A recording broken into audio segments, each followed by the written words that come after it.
한번 따라 하실까요? 예수님이 알려주신 귀신론. 예수님이 알려주신 귀신론. 귀신에 대하여 이론을 정리하고 귀신에 대하여 잘 설명하는 것을 귀신론이라고 할 수 있습니다. 설교 중에 귀신론 설교하면 이상한 목사가 될 가능성이 많습니다. 아유, 저 사람 귀신론 설교하다가 이단 되는 거 아닌가? 옛날에 너무 귀신 강조하다가 베레아 아카데미라든지 뭐 여러 이단 사설에 빠진 사람들이 많이 있습니다. 그럼에도 불구하고 성경에 나와 있는 귀신을 저와 여러분이 명확하게 알아야 될 필요가 있습니다.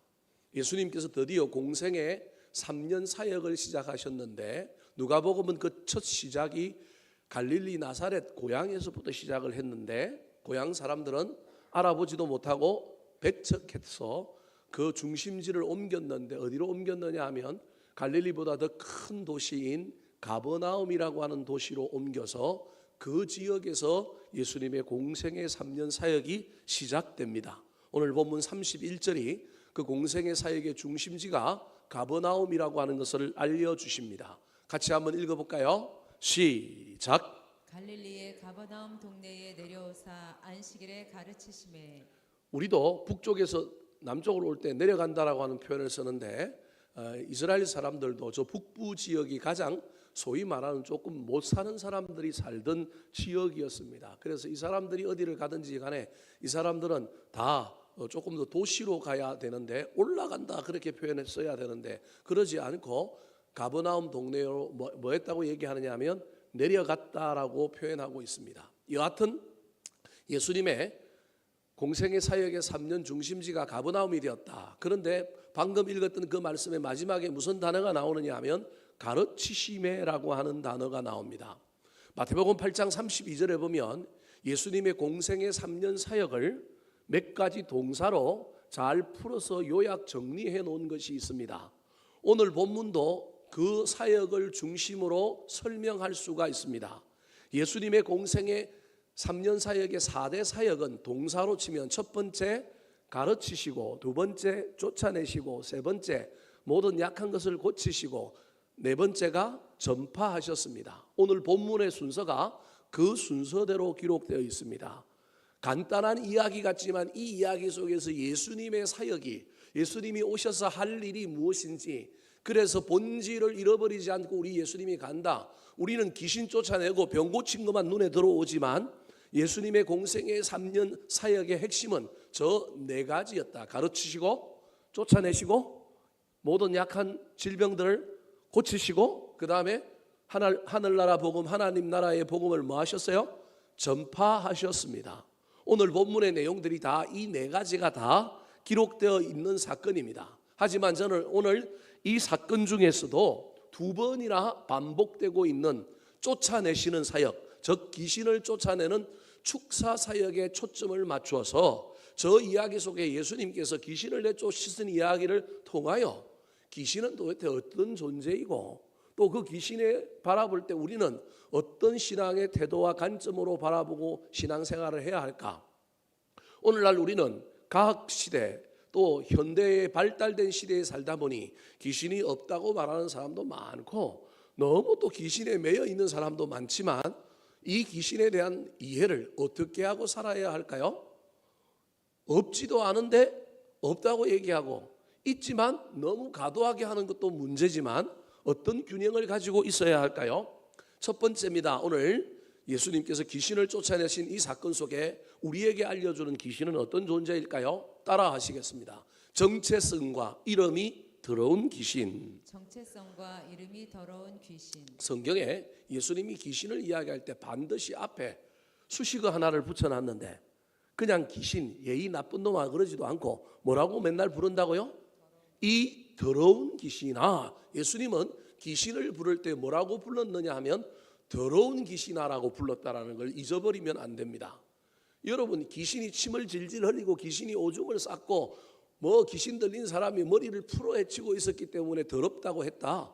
물리적으로 또는 우리 눈으로 보는 시각적인 차원에서 볼 때 귀신 들린 사람이 아주 지저분하고 아주 냄새가 나니까 그 속에 있는 귀신도 그럴 것이라고 생각하여 예수님이 더러운 귀신이라고 얘기했을까요?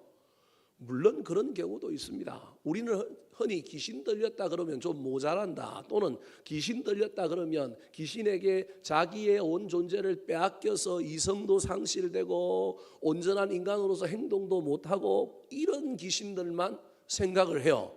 물론 극단적으로 귀신에게 사로잡혀 있는 사람이 자아는 상실되어 있고 온전한 인간의 생활을 못하는 사람도 많지만, 여러분, 그것만이 귀신이 아니라고 하는 사실을 기억해야 합니다. 특별히 오늘날에는 그런 귀신보다는 온전하게 활동하고 보통 인간보다 훨씬 더 똑똑하고 보통 사람들보다 더 세련됐는데도 불구하고 그 사람 속에 누가 있을 수 있다고요? 귀신이 있을 수 있다는 걸 저와 여러분이 잊어버리면 안 됩니다.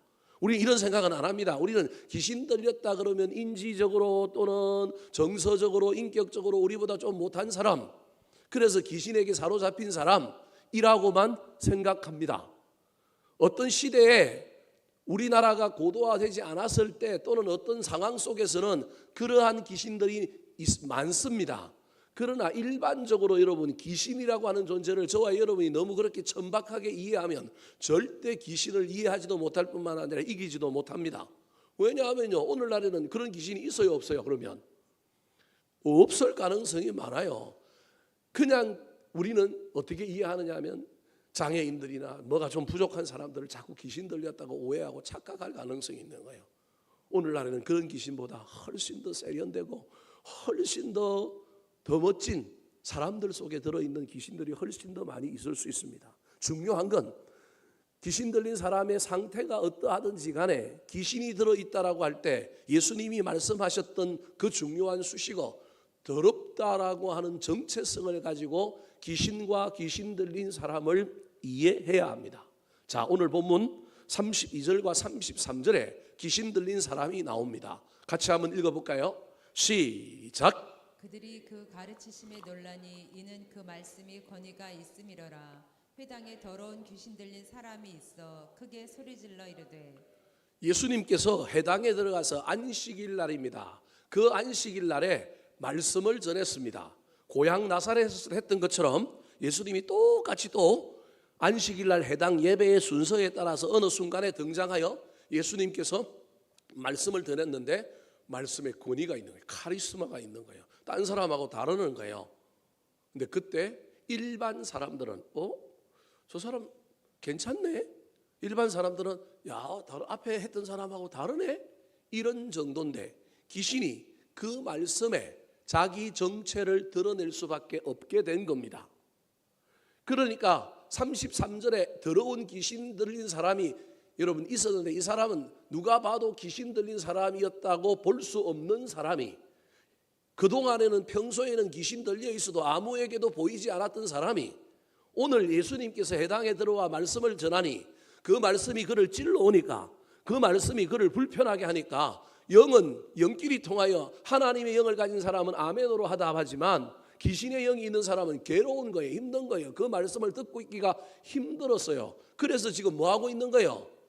소리를 질렀다니까요. 그동안에도 소리를 질렀다 이렇게 해석하면 안 된다니까요. 그 사람 그동안은 옷 잘 입고 이쁘게 빼입고 앉아 있어가지고 열심히 앉아 있었다니까요. 왜냐하면 말씀이 그를 못 이겼으니. 말씀이 그를 못 이긴 게 아니라 전하신 말씀이 자기를 건드리지 못한 거예요. 그런데 근세 있는 예수님께서 오셔서 말씀을 전하니 이 말씀이 자기를 찔러 쪼개는데 그 말씀 앞에 이걸 정체를 숨기고 앉아 있을 수 있어요, 없어요? 없는 거예요. 그래서 소리를 지르는 거예요. 그래서 지금 누가복음의 저자가 이 해당에 있는 귀신 들린 사람을 딱 그 정체를, 그 본질을 뭐라고 얘기하고 있냐면 더러운 귀신 들린 사람이라고 소개하고 있는 거예요. 그동안 이 사람은 외면적으로는, 인지적으로나 정서적으로나 성품적으로는 사람들에게 귀신 들린 것처럼 안 보였지만 그동안 그가 해당 안에서 그가 했던 행동은요, 더러운 귀신의 삶이었다라는 거예요. 무슨 말을 지금 제가 여러분에게 하고 싶으냐면요, 저와 여러분이 기억해야 될 것은요, 귀신은 어디든지 있어요. 오늘 어디에도 있어요? 회당에 있다니까요. 귀신이 덜에 있거나 귀신이 딴 데 있어야 되는데 귀신이 어디 있다고요? 덜에 있어야 될 귀신이 회당에 있다니까요.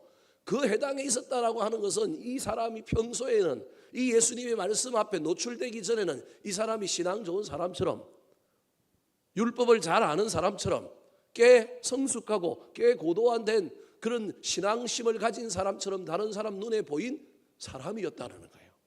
근데 이 사람이 진짜 주인을 만나고 나니까, 진짜 예수님을 만나고 나니까 자기 정태가 드러난 거예요. 드러나서 지금 뭘 하고 있냐면 크게 뭘 질러요? 소리를 질렀다라는 거예요. 이게 여러분 더러운 귀신의 본질이에요. 다르게 얘기하면 이 사람은 지금처럼 소리는 안 질렀지만, 지금 소리 지르 예수님을 만나고 소리 지르면 그 소리는 여러분 일반적으로는 뭐여야 돼요? 아멘이어야죠. 무슨 말씀이 이해되십니까? 정상적이면 뭐 해야 된다고요? 아멘 할렐루야 해야 되잖아요. 근데 지금은 뭐 하고 있다고요? 소리를 지르고 있어요. 이게 중요한 의미가 뭐냐면 예배 방해입니다. 예배 방해. 다르게 얘기하면 지금은 예수님을 만나서 자기 정체가 탄로나서 예배 방해의 한 행태인 소리를 지르면서 난리를 치고 그 예배 장소를 힘들게 만들고 있는 존재가 되었지만, 예수님이 오시기 이전에, 예수님의 말씀 앞에 노출되기 이전에 멋진 옷을 입고 인품이 좋은 것처럼 가장하고 그 속에서 신앙 좋은 것처럼 살았지만, 알고 보면 그도 여전히 예수님 오시기 이전에도 뭘 하고 있었을 가능성이 많다고요? 예배를 방해하고 있을 가능성이 많은 거예요. 그래서 그 사람을 향하여 뭐라고 얘기하는 거예요? 더러운 귀신이라는 거예요. 더러운 귀신의 그 더러움의 가장 첫 번째로는요, 예배를 예배되지 못하게 하는 거예요. 더 나아가서 더러운 귀신의 가장 본질은 뭐냐 하면 이간질이에요. 예배 방해가 하나님과 인간의 이간질이거든요. 하나님과 인간이 만나지 못하도록 그 사이를 방해하는 게 이간질의 또 다른, 예배 방해의 또 다른 이간질의 모습이거든요.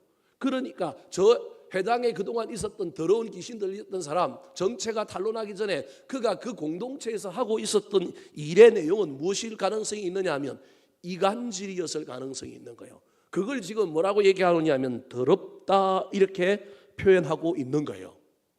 사랑하는 성도 여러분, 우리는 귀신이 침을 질질 흘리고 귀신이 오줌을 싸고 귀신이 막 냄새를 날리니까, 그래서 막 이거 냄새는 냄새를 이긴다고 마늘 같은 거 갖고 쫓아내면 귀신 쫓아낼 거라고 어린 반푼어치도 없는 소리입니다. 귀신을 더럽다고 할 때 물리적인 특징을 가지고 이야기하고 있는 것이 아니라 무슨 특징을 가지고 얘기하고 있냐면 영적인 특징을 가지고 얘기하고 있는 거예요. 그게 더러운 거예요. 성경에서 또 다른 더러움은 음란이거든요. 그래서 그 안에 들어있는 것들 중에 여러 가지 요소들을 가지고 귀신을 총칭하여 이야기하고 있는데, 귀신은 무슨 귀신이라고요? 더러운 귀신이라는 거예요.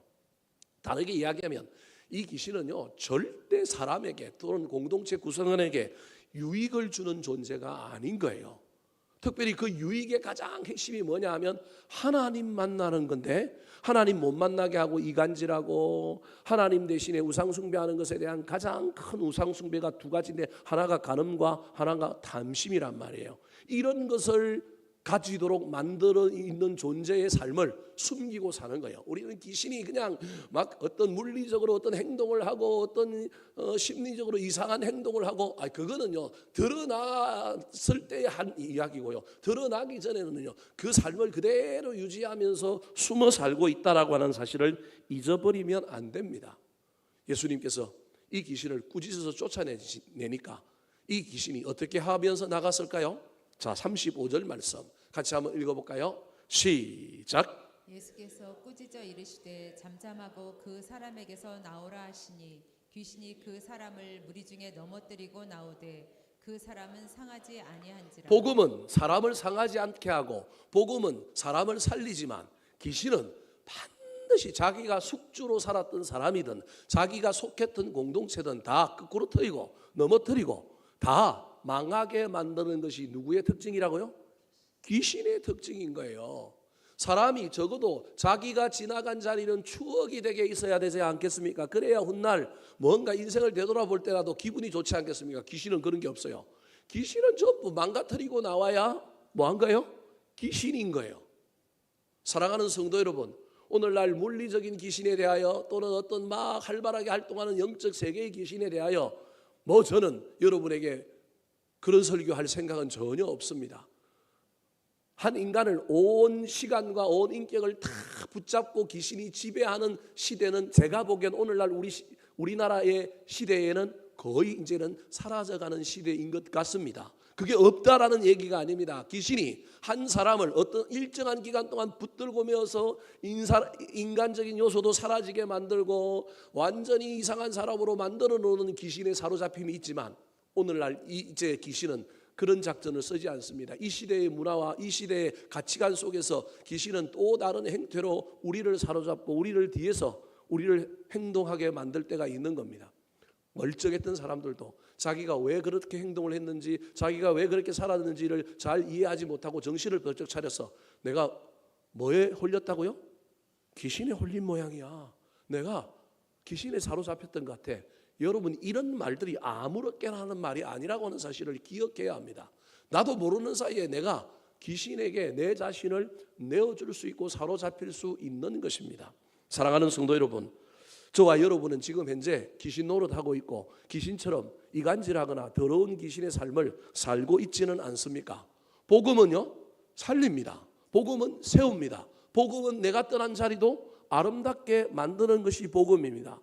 저와 여러분이 예수를 믿고 인생의 수많은 부침과 변화 속에 여러 공동체와 여러 상황과 여러 사람들을 저와 여러분이 다 통과하여 어느 순간에 왔을 때 내 인생을 돌아보면서, 여러분, 내가 아쉬워하거나 안타까워하거나 내가 마음 아파하는 순간과 공동체와 사람보다는 훨씬 더 추억에 젖고 훨씬 더 마음에 좋은 생각들이 많았으면 좋겠습니다.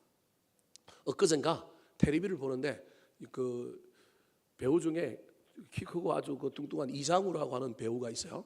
그 배우가 자기 그 동기들하고 어디를 찾아가는 걸 TV에서 보여주느냐 하면 뭐 나 혼자 산단가 하는 프로그램에 그 자기가 군대를 나왔는데 그 오사단이라고 열세부대라고 연천에 있는 부대인데 거기서 뭘 했느냐 하면 자기가 훈련소에서 조교를 한 거예요. 조교.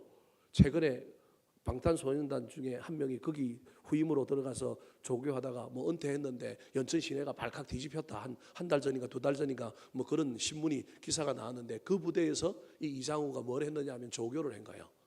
31살에 뒤늦게 군대를 갔는데 어린애들하고 같이 군대 생활을 했는데 그때 조교로 뽑혔는데, 자기랑 그 후임이 되어서 자기랑 함께 일했던 그 친구들하고 자기 고향처럼 군대 앞에 가고 자기가 그동안 먹었던 그 막국수, 망향 막국수 있잖아요. 그 본점이 그 부대 앞에 있거든요.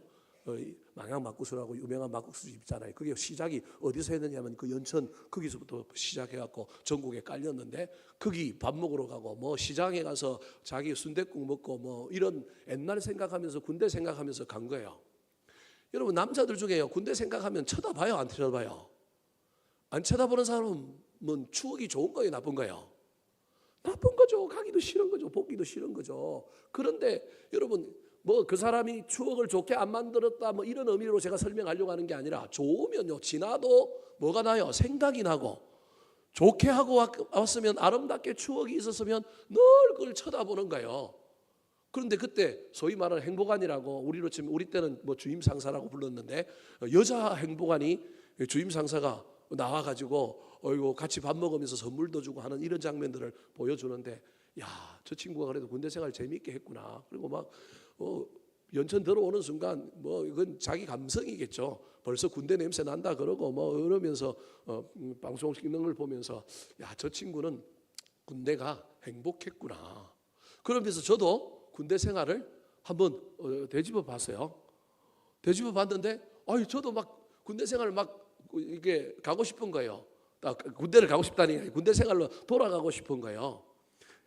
한 2, 3년 전에 코로나 오고 그다음에 그 뭐죠, 대지열병 그것 때문에 전방 견학하는 그런 프로그램들이 있는데, 저는 전방 견학하지 않으면 못 들어가는데요. 비무장지대에 가까운 그 저희 GOP 경계선에서 저는 이제 그 근무를 했는데, 거기에 제가 군대 제대할 때 뭐가 만들어졌느냐 하면 전망대가 하나 만들어 가지고 그 다음에 견학 오는 사람들 견학받고 그랬어요. 제가 마지막에 그 견학 오는 사람들 브리핑 하는데 지원해가지고 제가 1등 해가지고 마지막은 브리핑만 하고 민간인들만 하고 놀다가 제가 제대를 했어요.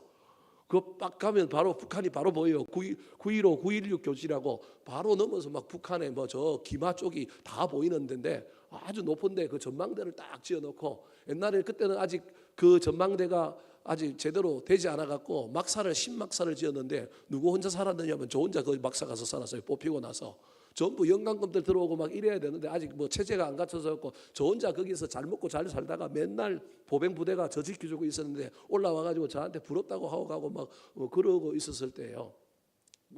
그런데 거기가 견학지로 만들어져 가지고 지금 막 이제 차 타고 가 가지고 군인 탑승해 가지고 이제 그 견학하는 데로 올라가는 프로그램이 있거든요. 하천에 가면. 근데 그게 그때 사라져 버린 거예요. 그때 우리 집 사람하고 한번 가가지고 제가 군대에 있었던 거 한번 보여주려고 나 이런 데서 군대 생활했어. 나 그때 너무너무 재밌었어. 생각해 보니까 너무 재밌었던 거예요. 뭐가 재밌었느냐 하면 아니 일주일에 한 번 올라오는 PX차 노란색 황금마차라고 부르는 노란색 차만 올라와도 기분이 좋아요. 그리고 2달에 한 번은 누가 올라오느냐 하면요 여군들이 올라와가지고 지금 이제 대남방송 안 하는데 뭐 하겠다 그러는데 대남방송하는 여군들이 올라와가지고 이제 소위 생방송 방송을 해요. 우리 그 견학하는 데서 얼마나 재밌어요. 그 모든 사람들을 제가 다 맞이하고 관리하고 그러면서 그분들 올라올 때쯤 되면 또 뭐 보고품 뭐 싸제 보고품 뭐 갖고 오라 그러고 뭐 그러면서 재미있게 군대 생활을 했던 데가 생각이 나고 야 나 거기 한번 가봐야지. 어디 가면 트럭이 많이 있고 올라가는 길에 교회가 있고 올라가는 길에 사단 저기 연대 본부가 어디 있고 뭐가 있고 뭐 그 생각하면서 아유 가려고 딱 갔는데 대지열병 때문에 전부 그 견학 프로그램이 없어진 거예요. 최근에 전화해 보니까 있대요. 우리 집 사람은 싫어하는데 우리 집 사람은 절대 그런 데 가는데 싫어하거든요. 근데 저는 그런 데 가보고 싶은 거예요. 옛날 생각이 나니까. 옛날 지나왔지만 통과해서 왔지만 옛날 생각이 딱 나는 거예요. 또 최근에 강원도 하천에서 제가 파견 나가서 6개월 있었던 백암산이라고 하는 비목이라고 하는 노래에 그게 지어진 곳이 그 백암산이라고 하는 곳인데 그 백암산에 뭐가 만들어졌느냐 하면 케이블카가 만들어졌어요. 옛날에는 케이블카가 아니고요. 뭐가 있었느냐 하면 일종의 군인들이 만들어 놓은 싸제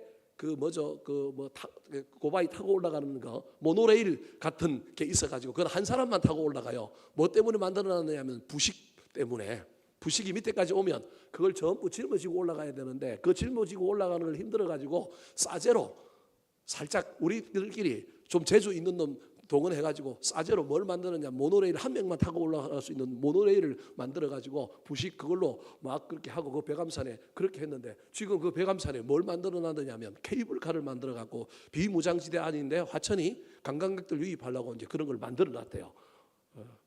옛날에 거기도 제가 한번 가보고 왔거든요. 가보니까 옛날 생각이 막 나더라고요. 그 백암산 꼭대기에 제가 있을 때는 미군 그 부대 하나가 파견 나와 있었고 또 그다음에 사단 본부대에서 몇 사람 파견 나와 있었고 우리 부대 있었고 그렇게 3개 부대가 그 백암산 꼭대기에 있었는데 미군 부대는 뭘 하느냐면요 북한에 무전기만 감청해요. 그 높은 산에 있으니까 안테나 큰 거 세워놓고 북한에서 무전 뭐 하는지만 감청하는데 북한 무전하는 게 다 들려요. 우리끼리 이제 가갖고 뭐 서로 막 얘기하고 뭐 너네 뭐 하냐 우리는 무슨 일한다 사실은 이런 얘기 이제 하면 안 되는데 20년 지났으니까 해도 안 잡혀갈 거예요 이제는. 그때 막 그 감청하는 거 듣고 막 그런 높은 산이었는데 이제는 관광지로 개발해가지고 거기를 막 케이블카도 만들어 놓고 그랬다라는 거예요. 그러니까 야 가보고 싶다 그런 생각이 드는 거예요. 무슨 얘기를 하려고 제 얘기를 하고 이런 얘기를 하느냐 하면요 여러분 저와 여러분이 영적으로 우리가 그래도 예수를 믿고 하나님의 사람들로 신앙생활을 하니까 귀신이 우리한테 얼씬거리지 못할 거예요. 그럼에도 불구하고 간혹 어떤 순간마다 어떤 사건마다 어떤 생각마다 우리가 누구의 하수인 노릇을 할 수 있느냐 하면요 악한 마귀의 하수인 노릇을 할 수 있다는 사실을 잊어버리면 안 됩니다.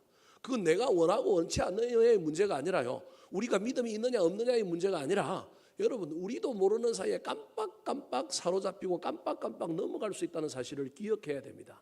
그때 저와 여러분이 내 삶을 살펴봐야 합니다. 하나님이 보시기에 제일 더럽다고 하는 것은 이간질이에요. 하나님이 보시기에 제일 더럽다고 하는 것은 하나님을 인간이 만나게 하는 가장 중요한 통로인 예배를 거룩하게 보존하지 않고 예배를 망가뜨리는 거다라고 하는 걸 잊어버리면 안 돼요.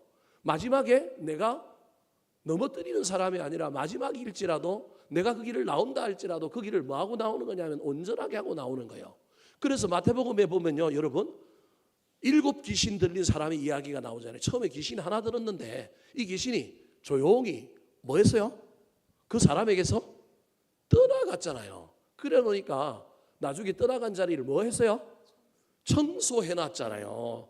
청소해놨는데 아니 청소했으면 빨리 주인을 드려야 되잖아요. 그 얘기의 핵심은 하나님을 마음에 들여야 귀신이 안 들어온다라는 거예요. 귀신이 조용히 나갔어요. 그때 조용히 나갔기 때문에 그 사람을 해코지하거나 그 사람을 무너뜨린 적이 없어요. 그런데 이 귀신이 새롭게 막 찾아다녔어요. 거기에 물이 있는 곳으로 찾았다. 이렇게 이제 귀신과 물과 관련이 있는 이야기인데 다음에 제가 한번 설교하도록 하겠습니다. 그 물이 어떤 의미인지. 여하튼 물이 있는 곳을 찾아다니는데 물이 있어요, 없어요? 없었어요. 그래서 다시금 옛날 집이 어떻게 됐나 가기는 싫은데 그래도 여기가 물이 없어서 다른 데로 갔는데 그래도 거기는 물이라도 조금 있었으니까 옛날 집으로 한번 가보자 갔더니 집이 어떻게 돼 있어요? 청소가 깨끗이 돼 있었어요. 옳거니 나 혼자 살기는 너무 넓네. 그러면서 몇 명을 데리고 왔다고요?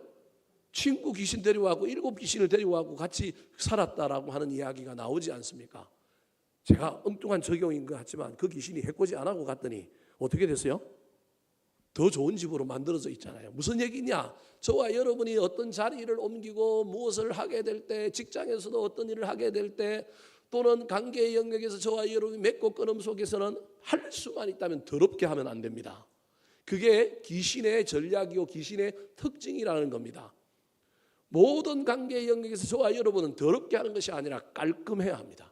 할 수만 있다면 손해보고 할 수만 있다면 베풀고 할 수만 있다면 아름답게 마무리를 하는 것이 신앙이니요 하나님의 방식이다라고 하는 걸 잊어버리면 안 됩니다. 그래서 오늘 본문에 이 귀신을 향하여 뭐라고 얘기하고 있다고요? 더러운 귀신아. 사랑하는 성도 여러분, 저와 여러분은 더러운 귀신이 아니라 거룩한 하나님의 사람들이었으면 좋겠습니다. 참 그리스도인으로 살아가는 저와 여러분이 되기를 예수님의 이름으로 축원합니다. 두 번째, 오늘 본문 사건에서 예수님이 알려준 귀신에 대한 정체는 무엇일까요? 따라하시겠습니다. 예수님을 알고 증거하는 귀신. 예수님을 알고 증거하는 귀신. 한국 교회의 귀신에 대한 가장 중요한 오해는 귀신은 죽은 사람의 영혼이다라고 하는 오해입니다. 이건 이제 유교의 제사의 영향 때문에 그런 거예요. 우리는 이게 깊이 박혀 있으니까 우리는 유교에서 제사 왜 지내느냐 하면 구천을 떠드는 우리 조상들, 우리 아버지, 우리 어머니의 영혼이 우리 제사밥 잘 먹고 돌아다니라고 밥도 못 먹었는데 그거 먹고 힘내서 구천이라고 하는 하늘, 그 좋지 않은 하늘, 천국도 아니고 지옥도 아니고 이상한 하늘이 구천인 거예요. 가톨릭의 꼭 이상한 그런 중간 같은 그런 연옥과 같은 데를 이 유교에서 구천이라고 얘기하는데 영혼이 결정이 돼 갖고 어디로 가야 되는데 우리 영혼이 죽고 난 다음에 어디를 떠돌고 있다고요? 이게 사실이 아니에요. 여러분 오해하지 말고 들으라고 지금 설명하는 거예요. 구천을 떠돌고 있다고 유교는 주장하는 거예요. 그래서 그 구천을 떠돌고 있는 영혼이 구천이 아니라 십천으로 가야 돼. 하늘로 가야 된단 말이에요. 그러면 떠돌아 다니느라고 얼마나 힘들었어요. 그럼 뭘 먹어야 된다고요? 제사밥을 얻어먹고 힘을 얻어야 어디로 올라갈 수 있다고요? 십천으로 올라가고요. 이 구천을 떠도는 귀신은 그 귀신도 아닌데 그 말도 안 되는 이야기인데 유교에서 하는 얘기예요. 능력이 있어갖고 밥 준 사람들한테는 뭘 준다고요? 아니 밥 준 사람한테 복 주면 지가 밥 얻어먹지 말고 어디로 올라가면 돼요. 만약에 십천으로 올라가면 되잖아요. 아니 그런 능력이 있는 그 귀신이 뭐 한다고 사람한테 빌붙어가지고 대접을 하면 복을 주고 대접을 안 하면 벌을 준다는 이상한 이야기에 쏟고 있냐고요. 논리적으로 그 말이 안 되는 거거든요. 왜 그 복을 줄 수 있는 능력이 있는데 지가 구천을 떠들고 막 이상하게 밥도 못 먹고 다니고 그러고 있냐고요. 말이 안 되잖아요. 근데 유교에서 말하고 있는 논리가 그래요. 귀신은 죽은 인간의 영혼이다. 그리고 그 영혼이 구천을 떠들고 있는데 제사 잘 지내고 후손들이 밥 잘 해주면 이 귀신이 우리한테 뭘 준다고요? 복을 준다고요. 밥 먹다고 복 주는 귀신이 조상이라고 하면 그게 부모라고 한다면 그게 부모예요, 부모가 아니에요. 부모는 먹든 안 먹든 뭘 줘야 돼요? 복을 줘야 되는 거 아니에요? 제사밥 얻어먹었다고 복을 주고 제사밥 안 먹었다고 복을 안 준다고 하면 그게 무슨 그 섬겨야 될 대상이에요? 사실은 아니잖아요. 그럼 우리나라 지금 사람들 아마 지금 뭐 무덤도 지금 관리가 안 되는 무덤도 많고요. 지금 우리나라 사람들 다 뭐 받았어야 돼요? 다 벌받아갖고 지금 우리나라 지금 다 죽어가야 돼. 지금 유교의 논리에 하면 지금 이 시대에 전부 제사 지내는 사람들도 없고요. 무덤도 내팽개쳐져 있고요. 지금 전시내 전국에 지금 주인 없는 묘들이 얼마나 많아요. 그러면 지금 다 그 귀신들이 그 악하게 역사해가지고 다 벌을 줘가지고 다 어떻게 됐어야 돼요? 다 망해야 되잖아요. 망했어요? 안 망했어요? 망해가고 있는 중이라고요? 아이, 절대 안 그렇게 될 거예요. 걱정하지 마세요, 여러분. 이게 말이 안 되는 논리인가요? 우리는 이 유교의 영향 때문에 귀신을 자꾸 죽은 영혼이라고 자꾸 이야기하는 거예요. 여러분, 이건 절대 거짓말입니다. 속으면 안 됩니다. 성경에서 말하는 귀신은요, 악한 마귀의 쫄개들이에요. 타락한 천사의 졸개들, 하수인들이니까 영적인 존재지, 귀신이 영적인 존재지 어떤 죽은 영혼의가 아니라고 하는 사실을 기억해야 됩니다. 저와 여러분이 반드시 이 오해 하나는 넘어가야 돼요. 그래서 너무 귀신에 대하여 겁먹을 필요도 없고, 너무 귀신에 대하여 막 인간과 관계의 영역에서 뭘 해보려고 하지도 할 필요도 없어요.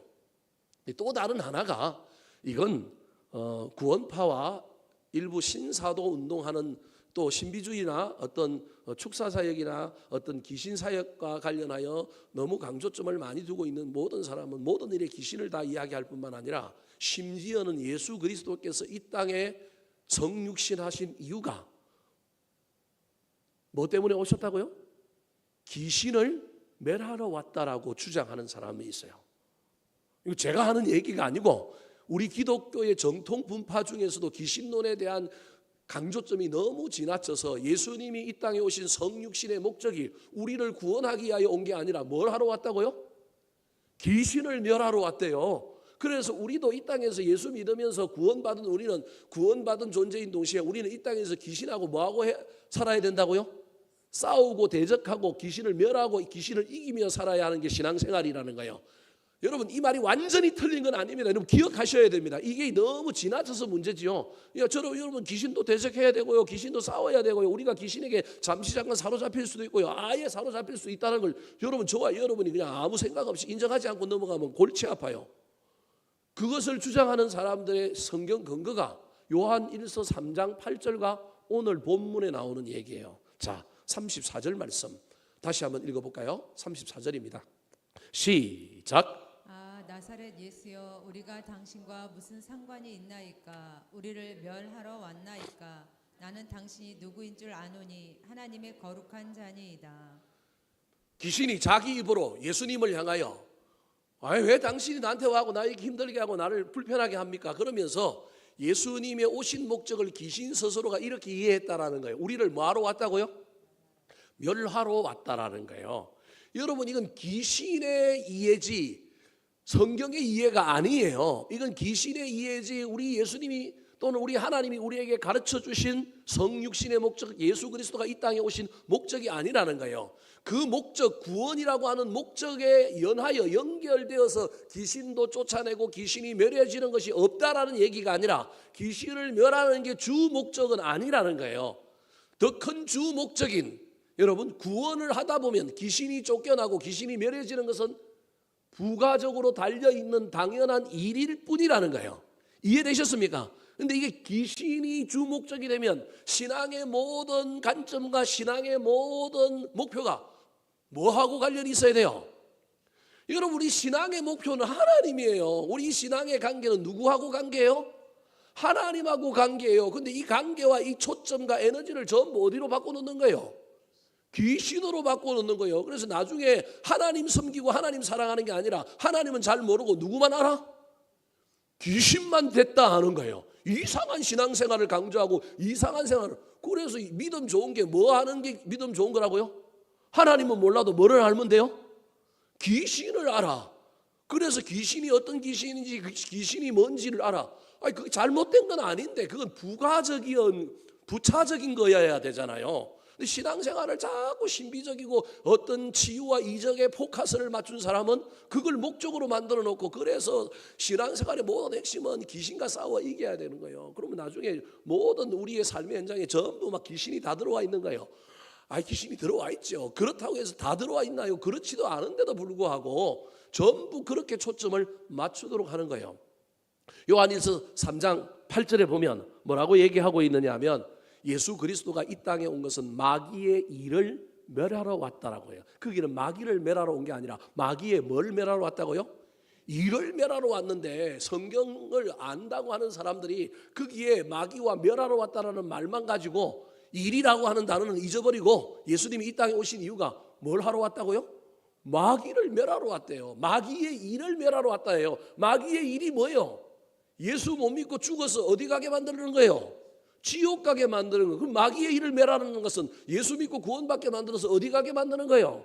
천국 가게 하는 거. 그러니까 예수 그리스도가 이 땅에 온 것은 구원하기 위하여 왔다라는 얘기인데 그 얘기를 마귀의 일을 멸하러 왔다라고 하는 요한일서 3장 8절의 얘기를 가지고 이 일자는 어디로 갔는지 쳐다보지도 않고 마귀를 멸하러 왔다라고 자꾸 우기면서 우리 신앙생활은 전부 마귀하고 영적인 전투해야 되고 틀린 얘기는 아니에요. 신앙의 전신갑주를 입어야 되고 마귀를 대적해야 되고 성경에 보니까 마귀를 대적하라는 말이 나오잖아요. 그러나 전부 신앙생활을 마귀를 염두에 두고 마귀랑 대적해라. 우리가 저 북한을 염두에 두고 살아가지만 모든 걸 전부 다 모든 예산을 모든 관심을 저 북한하고 싸우는 데만 다 두면 나라는 어떻게 될까요? 말이 안 되잖아요. 북한도 대적하고 염두에 두고 늘 저 북한이 저 오물풍서 쏘면 이 국방부가 난 빨리 뭐 대남 방송이라도 좀 했으면 좋겠는데 왜 안 하는지 모르겠어요. 유엔사가 자꾸 좀 뭐 중간에서 못하라고 하는 것 같은데 이거 그래갖고 저 한번 했으면 좋겠고 국가가 직접 나설 수는 없지만 저 모퉁이들 선교해 나는데 몇 사람들 또 대북 선교하는 사람들 우리도 한번 날려봤으면 좋겠고 뭐 그랬으면 좋겠는데 여하튼 뭐 그 대결 구도로 가는 건 좋지는 않지만 북한과 관련하여 우리가 곤두서고 때로는 쳐다보고 경계하고 때로는 대적해야 되지만 우리의 또 일상의 삶은 있잖아요. 각자의 주된 목표의 삶은 있잖아요. 살면서 해야 되잖아요. 마찬가지라는 거예요. 귀신론에 대한 이야기를 제가 오늘 여러분에게 굳이 설교에 초점을 맞췄던 이야기 중에 하나는 목적 중에 하나는 이 이야기를 좀 하고 싶은 거예요. 오늘날에는 귀신에 대해 너무 관심이 없어서 문제일 뿐만 아니라 한쪽에는 너무 관심이 없으니까 한쪽에는 너무 강조해가지고 신앙생활 전체를 뭘로 만들어놨어요? 귀신과의 투쟁, 귀신과의 싸움 이걸 신앙생활로 다 만들어 놓는 경향들이 있다라는 거예요. 틀렸다라는 거예요. 이게 어떻게 조화를 이루어야 되고 비율적으로 어떻게 돼야 될지는 모르겠지만 이게 조화를 이루어야 돼요. 너무 귀신에 대한 생각 안 하고 사는 사람은요 생각 좀 하셔야 됩니다. 진짜입니다. 그리고 스스로가 잠시 잠깐 내가 귀신에게 자꾸 문을 틈을 열어주고 있구나. 내가 자꾸 경계하지 않고 있구나. 깨닫고 경계해야 될 뿐만 아니라요. 신앙생활의 본질이 하나님 알아가고 구원받는 건데 그걸 자꾸 이상하게 만들어갖고 영적인 투사로 만들어가지고 그런 사람들은 몇 사람만 있으면 되고 일부분만 있으면 돼요. 국방을 지키는 사람이 있어야 되는 것처럼 귀신과 전면을 싸우고 그렇게 하는 사람이 있어야 되는 것처럼 우리 모두를 다 그렇게 만들 필요는 없다라는 겁니다. 중요한 건 34절 하면 다시 한번 띄워주실까요? 그 이야기는 부차적인 얘기를 너무 오래 했어요. 자, 중요한 건 이 귀신이 누구를 아는 거예요? 예수님이 오신 목적이 무엇인지를 알고요. 그 다음에 예수님이 누구인지를 아는 거예요. 우리를 멸하러 왔다라고 하는 이야기는 우리와 싸워서 이기시는 분으로 왔다는 얘기가 아니라 우리를 인생을 구원함으로 말미암아 그 구원의 역사로 말미암아 어둠이 물러가듯이 귀신들의 역할은 축소되고 귀신들은 떠나가게 될 거라는 거예요. 그래서 나중에 여러분 요한계시록에 보면 귀신이 어디에 갇혀요? 무저갱에 감옥에 갇히잖아요. 그런 것처럼 우리를 멸하러 왔다라고 하는 의미는 이게 온 세상의 주인이 예수 그리스도구나. 분명히 예수 그리스도를 알아본다니까 귀신도. 당신이 누구인 줄 아노니 그러면서 하나님의 뭐라고요? 거룩한 자라는 거예요. 귀신도 하나님을 아는데 예수를 믿는다고 하는 우리는 하나님을 얼마나 아나요? 그 얘기하고 싶은 거예요. 41절 또 한번 볼까요? 자, 41절 시작. 여러 사람에게서 귀신들이 나가며 소리질러 이르되 당신은 하나님의 아들이니이다. 예수께서 꾸짖으사 그들이 말함을 허락하지 아니하시니 이는 자기를 그리스도인 줄 알미러라. 하나님의 아들이요, 여러분 하나님의 거룩한 자요, 그리스도요, 하나님의 아들이라고 하는 걸 분명히 알고 있는 예수님에 대한 분명한 인식을 가지고 있는 것이 귀신인데, 여러분 우리가 하나님의 자녀라고 한다면, 우리가 예수 그리스도를 구주로 섬기는 사람이라고 한다면 우리는 예수에 대하여 분명히 알아야 되지 않겠습니까? 예수가 누구냐 물어보면 분명히 대답해야 될 뿐만 아니라 이 찾아오신 예수님 앞에 이 귀신들이 반응하면서 소위 말하는 일종의 신앙 고백과 같은 이야기를 하고 있는데, 우리는 삶 속에서 하나님을 믿는다고 하면서 얼마나 그 하나님에 대하여, 우리를 구원해 주신 예수 그리스도에 대하여 반응하며 신앙을 고백하고 있습니까? 저와 여러분의 예배와 저와 여러분의 기도의 행위 가운데 여러분 하나님의 하나님됨과 예수님의 구주되심에 대하여 우리는 얼마나 높이고 얼마나 인정하고 얼마나 그것을 찬양하며 살아가고 있습니까? 오늘 본문에 예수님을 만난 귀신 들린 사람도 있지만 일반 사람들, 이게 우리의 모습이란 말이에요. 그 일반 사람들이 예수님 앞에 어떻게 행동하고 있습니까? 귀신은 예수님을 알아보고 당신은 하나님의 거룩한 자다, 하나님의 아들이라 그러는데, 일반 사람, 우리에 해당되는 일반 사람들은 어떤 행동을 했을까요? 36절 같이 한번 읽어볼까요? 시작. 다 놀라 서로 말하여 이르되 이 어떠한 말씀인고 권위와 능력으로 더러운 귀신을 명함에 나가는도다 하더라. 이게 일반 사람들의 반응이에요. 이게 누구의 반응이냐면 저와 여러분의 반응인 거예요. 귀신도 예수님을 알아보는데, 신앙생활에 가장 중요한 것이 우리가 귀신 알아보고 귀신과 싸우는 것이 안 중요한 건 아니지만, 그럼에도 불구하고 우리의 최고의 가치는 누굴 알아보는 거예요? 하나님을 알아보는 거예요. 내 삶의 현장에서 찾아오신 하나님, 내 삶의 현장에서 일하고 계시는 하나님, 나와 관련하여 역사하고 계시는 하나님을 저와 여러분이 알아봐야 되지 않겠어요? 근데 그냥 놀라기만 하는 거예요. 다 놀라며 서로 뭐만 하고요? 말만 하고 있는 거예요. 귀신은 알아보고 두려워하고 존경하고, 심지어 귀신은 예수님 앞에 벌벌벌 떨고 있는데 사람들은 그냥 예수님 앞에서 뭐 하고 있어요? 놀라기만 하고 있는 거예요. 아, 대단한 사람이네. 여러분, 혹시 저와 여러분이 이 세상에서 신앙생활을 하면서 이 모습 보이고 이 모습처럼 살아가고 있지는 않습니까?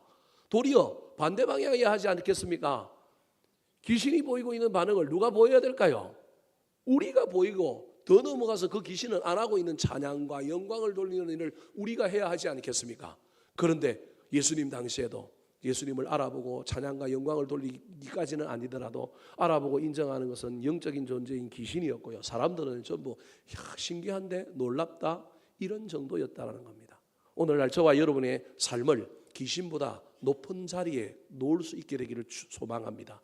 귀신보다 우리의 신앙을 높은 자리에 놓는 것은 우리는 주님을 알아보고 주님께 영광을 올려드리며 우리 주님께 찬양하는 자여야 한다는 사실을 잘 기억하여 그 삶을 놓치지 않는 저와 여러분 되기를 예수님의 이름으로 축원합니다. 마지막입니다. 오늘 본문에 나오는 예수님께서 귀신 축사 사건을 통하여 알려주신 귀신의 본질 정체는 무엇일까요? 따라하시겠습니다. 예수님의 권세에 복종하는 귀신. 예수님의 권세에 복종하는 귀신. 오늘 본문의 중요한 내용은요, 귀신은 예수님을 이긴다는 거예요? 못 이긴다는 거예요? 못 이긴다라는 거예요. 그러므로 저와 여러분의 삶에 귀신이 우리를 잠깐 유혹하고요, 귀신이 우리 뒤에서, 생각 뒤에서, 어떤 사건 뒤에서 나를 좀 헷갈리게 만들고 나를 잠깐 사로잡았다 할지라도 귀신이 누구 못 이긴다고요? 예수 못 이긴다니까요. 예수 이름으로 저와 여러분이 나한테 명령해야 된다니까요. 이 더러운 귀신아, 내게서 떠나가라. 이 더러운 귀신아, 내 생각 속에서 부정적인 생각을 넣지 말고 멀리 떠나가라고 저와 여러분이 예수 그리스도의 이름으로 귀신을 대적하고 쫓아내야 되는 거예요. 왜냐하면 내 힘으로 이기는 게 아니라는 거예요. 우리는 우리 힘으로 자꾸 이기려고 그러는, 내 믿음이 좋다고 착각한다니까요. 귀신은 우리한테는 이깁니다. 근데 누구한테는 못 이긴다고요? 예수님한테는 못 이깁니다. 오늘 본문에 예수님의 대단한 권세 세 가지가 나옵니다. 화면을 한번 보여주실까요? 자, 예수님의 세 가지 권세는 어떤 권세냐면, 첫 번째가 가르치는 권세입니다. 권세라고 하는 단어를 분명히 딱 쓰고 있습니다. 두 번째로는 뭘 쫓아내요? 귀신을 쫓아내요. 35절 41절. 그 다음에 또 다른 인간의 가장 큰 문제 중에 하나인 질병을 뭐예요? 고치는 신유의 권세가 있다라는 거예요. 그래서 우리 예수님은요, 귀신도 이기고 질병도 고치고요, 사람의 마음도 바꾸는 가르침에, 전인적인 것과 관련되어 있는 가르침에 놀라운 권세도 있는 분이라는 거예요. 저와 여러분이 귀신에만 너무 초점을 맞춰도 안 되고 질병에만 너무 초점을 맞춰도 안 되고, 우리 주님의 권세는 세 가지였는데 오늘 본문에는 가르치는 권세도 있었고 귀신을 쫓아내는 권세도 있었고 뭐도 있었느냐 하면 질병을 고치는 은사도 있었던 거예요. 특별히 두 번째 그 베드로의 장모를 고치는 이야기 속에서 이 누가복음을 기록하고 있는 누가는요, 의사예요. 그러면 그 당시에 가장 최첨단 과학자가 누구냐 하면 누가인 거예요. 근데 누가가 보기에 누가가 가지고 있는 의료 지식으로 이해하면 도무지 뭐 귀신이 쫓아나는 거 이거 심리적인 일이니까 뭐 그럴 수도 있겠다라고 이해할 수도 있겠지만, 누가가 가지고 있는 과학의 영역에서 가장 이해 안 되는 사건이 무슨 사건이냐면 베드로의 장모가 열병에 걸렸는데 그 열병에서 낫는 사건은 누가 놀란 사건이기 때문에 기록하고 있느냐 하면 누가가 의사로서도 놀래버린 사건인 거예요. 39절 말씀 같이 한번 읽어볼까요? 39절 시작. 예수께서 가까이 서서 열병을 꾸짖으신데 병이 떠나고 여자가 곧 일어나 그들에게 수종드니라. 38절에 보면 이 베드로의 장모가 열병에 걸렸는데 무슨 열병이라고 기록하고 있느냐면 중한 열병이라는 거예요. 우리도 지금 오늘날은 암인 거예요. 도저히 고칠 수 없다라고 하는 그 어떤 판단이 있는 단어가 중한 열병인 거예요. 이 열병에서는 도저히 살아나올 수가 없는데도 불구하고 예수님이 의료적인 치료를 안 했는데 열병을 향하여 뭐 하기만 했다고요? 꾸짖기만 했는데 병이 어땠어요? 떠나갔고요. 그러면 사람이 고침을 받았으면 의학적으로는 회복의 기간이 좀 필요하잖아요. 요양이 좀 필요하잖아요. 그런데 신기하게도 그 여자가 장모가 곧 일어나서 뭐 했다고요? 수종들었다라는 거예요. 이게 누가의 눈에는 아주 자기가 가지고 있는 세계 의사라고 하는 직업의 영역에서 볼 때 이건 너무너무 신비한 일인 거예요. 무슨 이야기를 하려고 하느냐 하면요, 누가가 지금 이 사건을 통하여 마귀도 질병도 누구를 못 이긴다? 예수님을 못 이긴다 라고 하는 것에 대한 이야기 플러스 하나를 더 해주고 싶은 거예요. 귀신도 뭐 하는구나? 복종하는구나, 떠나가는구나. 그래서 여기서 저와 여러분이 기억해야 될 것은 복종이라고 하는 단어예요. 귀신도 복종하고 질병도 복종했으니 예수 앞에 저와 여러분이 해야 될 일이 뭐라고요? 복종이라는 거예요. 영적인 존재 귀신도 복종하여 나가라 그러면 나가는데, 아니 왜 우리 인간은 하나님 앞에 예수님 앞에서 복종을 안 하는가에 대한 질문을 여기 하나 하고 있는 거예요. 우리에게 전해주고 있는 단순한 사건만 기록하고 있는 것이 아니라 예수님 앞에 저 영적인 존재, 저 대단한 존재고 다 복종하네? 귀신을 쫓아내는 사건 속에서 우리에게 알려주고 싶은 이야기는 인간이 궁극적으로 해야 할 일은 어떤 일이냐면 복종하는 거라는 거예요. 그럼 복종하면, 순종하면 놀라운 일이 일어날 거라는 거예요. 귀신을 쫓아내고 귀신이 복종하는 그 주님을 우리가 복종하고 따르면 또 얼마나 좋은 일이 일어날까? 더하여 하나 더 이야기하고 싶은 것이 있는데, 우리 예수님의 이런 권세가 나타나서 질병은 물러가고 귀신은 떠나가는 이 이야기 속에 재미난 이야기가 하나 있는데, 그게 무엇이냐 하면 귀신을 쫓아내는 동기가 달라요. 자, 오늘 본문에 세 종류의 사건이 나와요. 해당해서 귀신 들린 사람을 귀신을 쫓아내는 사건이 하나 나오는가 하면 베드로의 장모의 열병을 고친 사건이 하나 나오고요. 그 사건 때문에 수많은 사람들이 안식일이 지나고 오니까 뭘 데리고 와요? 환자들을 때다 많이 데리고 왔는데 예수님이 그때는 뭐래요? 안수해서 치료를 해줘요. 우리 예수님이요, 방법이 다 달라요. 해당에 있는 사람은 꾸짖었잖아요. 그 다음에 베드로의 장모도 또 뭐 했어요? 꾸짖었잖아요. 근데 그 다음날 수많은 사람이 왔는데 그냥 치맛자락 한번 싹 날리든지 손수건 한번 다 한번 휘저으면서 그렇게 하면 얼마나 더 보기가 좋을까요? 근데 이번에는 다 어떻게 해요? 다 안수해서 나와요. 그러니까 여러분, 이 이야기 속에서 축사하시는 분들에게 내가 축사하시고 치유사역하는 목사님들을 만나면 제가 늘 묻는 얘기가 그거예요. 예수님이 다양한 방식으로 했는데 왜 한국교회 목사님은 전부 안수기도만 해갖고 나으려고 하느냐? 내가 성경을 꾸준히 살펴볼 때 예수님의 그 놀라운 기적 속에 어떤 방법이 어떤 걸 일으키는 건 아닌 것 같다. 왜냐하면 예수님은 다양한 방법을 썼는데 방법이 아니라 사람이다. 사람, 예수 그리스도가 했기 때문에 이런 일이 일어나는 거지, 어떤 방법을 따라 했다고 방법대로 했다고 기적이 일어나고 치유가 일어난 건 아닌데 왜 우리 목사들은 치유할 때 귀신 쫓아낼 때 축사할 때 왜 안수만 고집하느냐 그랬더니 어떤 목사가 이단들은 안수만 하는 게 아니고 딴 것도 한대요. 뭐 안찰도 하고 뭐 물도 뿌리고 뭐도 뿌리고 다양한 방법을 한대요. 근데 우리 개신교 목사들은 그렇게 하는 경우들 목사님들이 그렇게 많지 않거든. 왜 그러느냐? 난 이해가 안 된다. 한번 여러분이 영안이 열렸으니까 하나님께 물어보고 다양한 방법 속에 하나님이 역사할 수 있다는 걸 보여주면 안 되겠느냐? 제가 우스갯소리로 그런 얘기들을 했어요. 자, 제가 지금 끝으로 여러분에게 말하고자 하는 일은 뭐냐 하면요, 세 가지 오늘 사건에 첫 번째로는요, 여러분 해당에서 귀신 들린 사람을 고쳐줄 때는요 동기가 없어요. 동기는 무슨 동기냐면 예배 방해예요.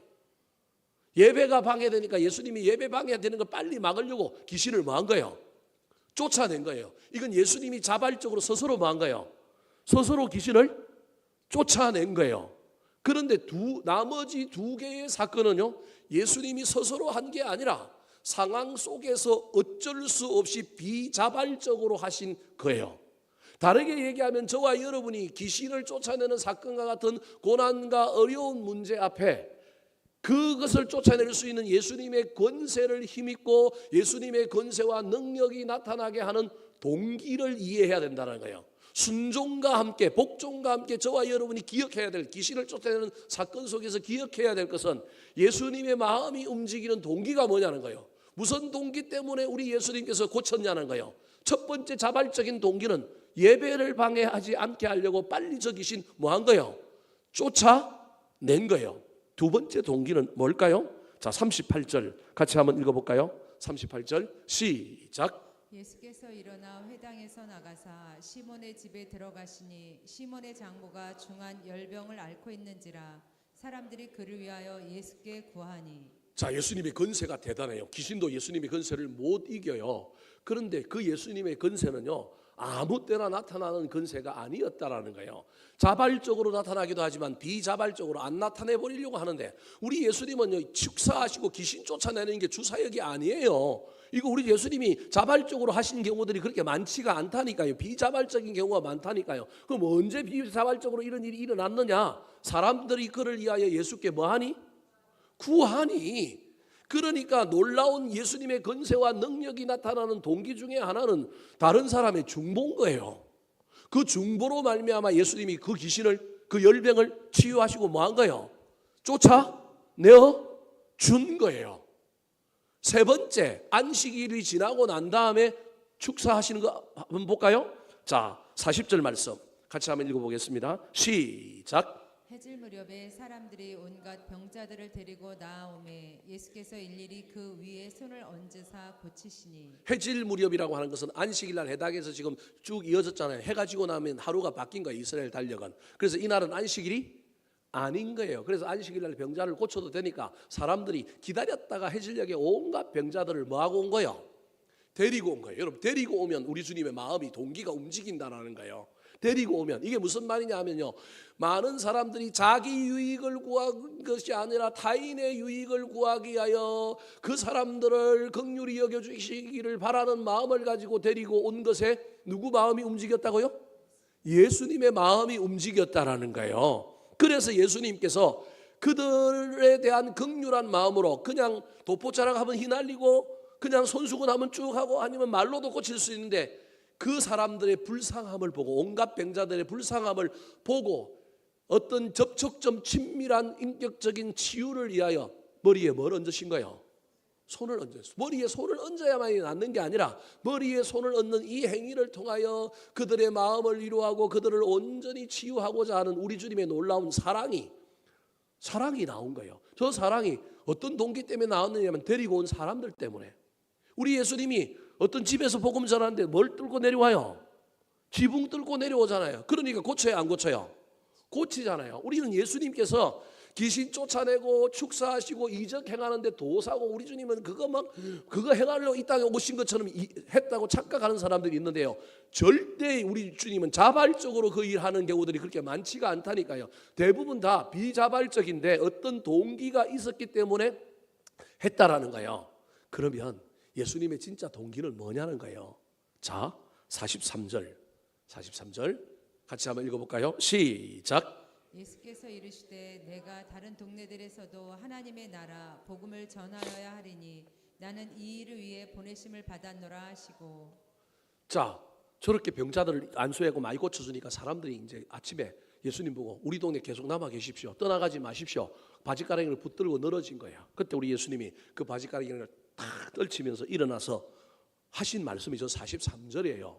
무슨 말이냐면 복음은 사사로움과 편리함에 머무는 것이 아니라 복음은 누가복음에서 늘 하는 얘기는 복음은 앞으로 전진하는 거예요. 이게 누가복음과 사도행전의 특징이에요. 복음은 전진하는 거예요. 예를 들어 볼까요? 누가복음의 시작이 어디로 시작하느냐 하면 성전으로 시작해서 누가복음 끝이 어디에서 끝나느냐 하면 성전으로 끝나요. 여러분 읽어보세요. 근데 사도행전은 어디서 시작해서 어디로 끝나느냐 하면 집으로 시작해서 어디로 끝나느냐 하면 집으로 끝나요. 그러니까 누가복음이 먼저 쓰였고 사도행전이 나중에 쓰였는데 이게 전진한 거예요. 성전 중심의 신앙에서 어디 중심으로 신앙으로 전진했느냐 하면 생활 중심으로 신앙으로 전진한 이야기예요. 교회가 시작되었지만 교회 또한 어디로 갔느냐 하면 집으로 갔다라는 거예요. 그래서 사도행전에 계속 나오는 단어가 집이에요. 재미난 이야기인데 하여튼 몰라도 돼요. 중요한 건 복음은 사사로움에 매이고요. 머물러 있는 것이 아니라 복음은 뭐 한다고요? 전진하는 거예요. 그러니까 무슨 얘기를 지금 제가 하려고 그러느냐 하면요. 귀신을 쫓아내고 병자를 치유하는 것이 예수님의 목적이 아니라는 거예요. 예수님의 주된 동기, 다른 타 동기 때문에 어쩔 수 없이 귀신도 쫓아내고 병자도 치유해줬지만 우리 주님의 최고의 동기는 뭐 하는 거라고요? 복음을 전하는 거라니까요. 복음을 전하여야 하니 나는 이 일을 위하여 뭘 받았다고요? 보내심을 받았다라는 거예요. 그러니까 복음이라고 하는 영혼 구원이라고 하는 이 일 중에 하나가 뭐냐 하면 귀신도 쫓아내는 거고 병자도 치유하는 것이지만 그럼에도 불구하고 영혼 구원의 가장 큰 핵심은 들음, 말씀이라는 거예요. 그 말씀을 전하고 그 말씀이 영향력 있게 뿌리내리기 위하여 필요한 방법 중에 하나가 귀신도 쫓아내고 축사하심이다라고 하는 이야기라는 거예요. 정리해 볼까요? 첫 번째, 귀신론과 관련하여 여러분 귀신은 정체성과 이름이 더러운 귀신이었어요.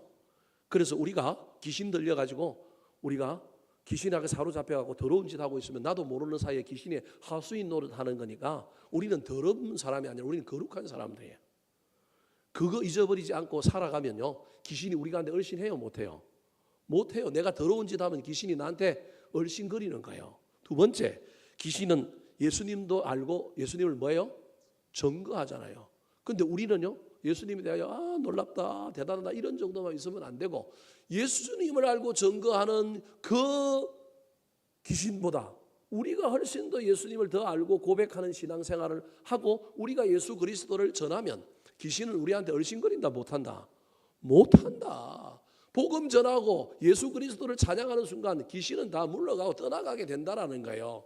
더 나아가서 귀신은 예수님을 못 이긴다라는 거예요. 그럼 못 이기게 하려면 우리는 귀신이 예수님의 권세에 복종하는 것처럼 우리도 예수님께 뭐 해야 돼요? 복종해야 된다라는 거예요. 복종해야 될 뿐만 아니라 예수님의 권세를 힘입는 방법이 여러 가지가 있는데 그 중에 하나가 중보기도하는 것. 그래서 열병이 쫓기가 나는 거고요. 긍휼히 여기는 마음으로 함께 데리고 와서 공동체의 이익을 위하여 타인의 이익을 위하여 살았더니 예수님의 권세가 임하였던 것처럼 우리 인생 가운데 예수 그리스도의 그 놀라운 귀신까지 복종하게 만드는 그 권세가 우리 가운데 임하려면 첫 번째가 순종이요, 두 번째가 기도요, 세 번째가 뭐라고요? 예수님처럼 나의 이익을 넘어서 타자의 이익을 위하여 살면 귀신도 이기고 귀신도 복종하는 예수 그리스도의 권세, 그 놀라운 은혜가 우리 가운데 뭐 한다고요? 임한다. 더 나아가서 네 번째, 여러분 예수 그리스도가 이 땅에 오신 주된 동기가 뭐라고요? 복음 전하는 거다. 그러면 복음 전하는 곳에 예수 그리스도의 뭐가 나타난다고요? 권세가 나타난다. 세 번째가 여러분 복잡해서 이해가 잘 안 될 거예요. 예수의 권세에 복종하는 귀신의 이야기 속에서 우리도 그 권세를 힘입으려면 어떻게 해야 되느냐는 거예요. 첫 번째가 복종이요. 두 번째가 뭐라고요? 예수 그리스도의 동기를 유발시켰던 것 중에 하나가 기도였다고. 그 다음에 예수님의 긍휼의 마음을 불러일으키는 타자 중심의 삶을 살았던 사람들 때문이었다고. 그 이기심을 넘어서 그렇게 하면 우리 주님의 놀라운 능력이 임하는 것. 더 나아가서 우리 주님께서 직접 하셨던 말씀이 뭐냐면 나는 이 땅에 뭐하러 왔다고요? 복음을 전하기 위하여 왔다. 그러면 우리 주님의 능력이 복음 전하는 우리에게도 임한다. 그 권세가 임한다. 자꾸 귀신 쫓아내고 자꾸 이상한 권세 그런 것에 너무 매몰돼 가지고 그것만 받으려고 하지 말고 그런 것이 일어나려면 우리가 해야 될 일반적인 조건들, 사람의 열심의 관점에서 해야 될 일들도 있지 않느냐, 그런 차원에서 여러분에게 오늘 말씀을 전하였습니다. 잘 기억하여서 저와 여러분은 더러운 귀신이 아니라 거룩한 하나님의 사람이 되시고, 우리는 놀라기만 하는 사람이 아니라 주님을 깊이 알고 우리 주님을 전가하고 찬양하는 사람으로 살 뿐만 아니라 우리는 예수님의 권세와 그 능력을 힘기 하여 주님께 순종하고 기도하고 더 나아가서 예수님처럼 십자가 지고 타자지향의 삶을 살 뿐만 아니라 복음 전하며 살아갈 때 그 놀라운 예수님의 능력과 권세와 은혜가 우리에게도 나타나는 놀라운 일이 펼쳐지게 될 것입니다. 그것을 경험하는 저와 여러분 되기를 예수님의 이름으로 축원합니다. 한번 따라 하실까요? 예수님이 알려주신 귀신론. 예수님이 알려주신 귀신론. 정체성과 이름이 더러운 귀신. 정체성과 이름이 더러운 귀신. 예수님을 알고 증거하는 귀신. 예수님을 알고 증거하는 귀신. 예수님의 권세에 복종하는 귀신. 예수의 권세에 복종하는